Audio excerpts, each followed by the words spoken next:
The first time they boxed her in, she thought it was just another drill. Second time, she realized it was something else. A test, a warning, a challenge meant to make her fail. They surrounded her in the training yard, men in camouflage, eyes sharp, bodies tight with purpose. The air smelled like sweat and diesel. The sun beat down like a judge's gavel. And she was trapped in the middle, with nowhere to go. Her heart hammered. Her breath came fast. She was alone. And she knew, with a sinking certainty, that if she didn't move, she would be broken. Before I tell you what happened next, tell me in the comments where you're re-watching from. I love knowing who is listening. She could hear the murmurs from the sidelines, the quiet laughter that always followed when a woman stepped into a world built for men. The training squad had been rough since the start. The jokes had been constant. The "you don't belong here" attitude had been subtle, then not subtle at all. But she had expected it. She had prepared for it. She had trained for it. Still, nothing could have prepared her for being boxed in like this. Her hands shook slightly as she scanned the circle around her. The men were close to close like predators who knew she was alone. Their eyes were not just assessing her skills. They were measuring her worth, her presence, her right to exist in this space. She could feel the heat of their bodies, the smell of their breath, the tension in their muscles. It was suffocating. She thought of her mother's voice, steady and calm, telling her not to let anyone define her. She thought of the long nights of training, the bruises, the failures, the days when she wanted to quit but didn't. She thought of the reason she joined, to prove to herself that she could be more than what the world expected. She didn't want to be a symbol. She wanted to be a soldier. The first man stepped forward, his expression smug. "What's the matter?" he asked, voice loud enough for everyone to hear. "Lost your way, princess?" A few of the others snickered. Her cheeks burned. Anger rose like a flame. She didn't respond. She didn't react. She waited. The silence stretched, heavy and tense, like the moment before a storm breaks. And then she saw it. A small shift in the air, a movement at the edge of the training yard. A figure approaching someone not part of the group, someone in plain clothes, moving with a quiet authority that made the men's laughter die in their throats. It was the Navy SEAL instructor. He walked toward them slowly, as if he had all the time in the world. His eyes scanned the scene. He saw the circle, saw the men, he saw her. He stopped. Air seemed to pause. The men straightened, suddenly aware that the room had changed. The instructor didn't speak right away, simply looked at her, then at the men. His gaze was steady, not angry, but not kind either.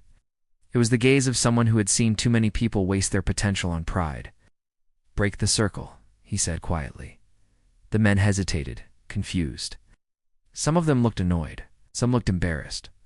The silence was thick, filled with the tension of unspoken questions. The instructor repeated himself, firmer this time. "Break the circle." They moved reluctantly. The ring dissolved. The men stepped back, their faces hard.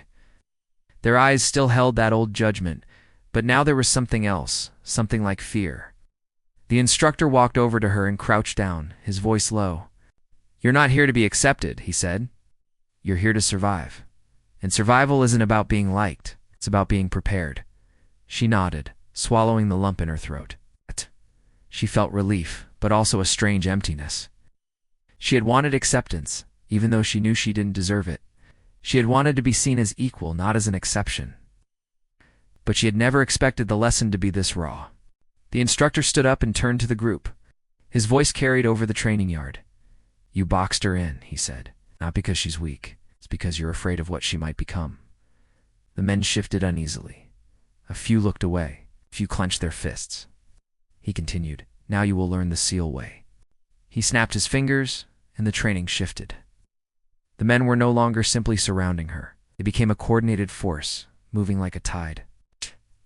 The instructor led them through a series of tactical maneuvers, block and flank. Pressure and release. The kind of synchronized movement that made the whole group feel like one living weapon. She watched them move, feeling a strange sense of awe. Their bodies flowed together, each person anticipating the next. The instructor called out commands and the men responded without hesitation. The training yard became a battlefield, and the circle that had trapped her became a lesson in control. The instructor turned to her again. "Now you," he said. "Show me what you've learned." Her breath caught. The men watched, waiting. She stepped forward, her hands steady now. She moved with the same precision she had been practicing for months. She used the tactics they had taught her. She anticipated. She pivoted. She used the circle against itself. She didn't fight with anger. She fought with skill. She broke through. The men stopped. The silence returned, but it was different this time. The air felt charged with a new energy, respect, finally earned rather than demanded. The instructor nodded once approvingly. The men looked at her, and the look on their faces changed. The sneers faded. The mocking laughter disappeared. They weren't smiling, but they were no longer laughing either. A few of them even stepped forward, offering their hands. Not an apology, but an acknowledgement. She took one hand, then another. Her muscles relaxed slightly, the tension easing, because she had learned something that day. The world would try to trap her, but she would always find a way out. Bold truth line, universal and punchy.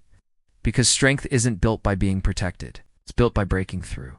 And as the sun dipped lower in the sky, the training yard seemed less like a battlefield and more like a place where a new kind of courage was born. If this story moved you, leave a comment and tell me what part hit you the most. And if you want more emotional mission stories, subscribe to Whispered Words, because here, we honor the courage that refuses to back down.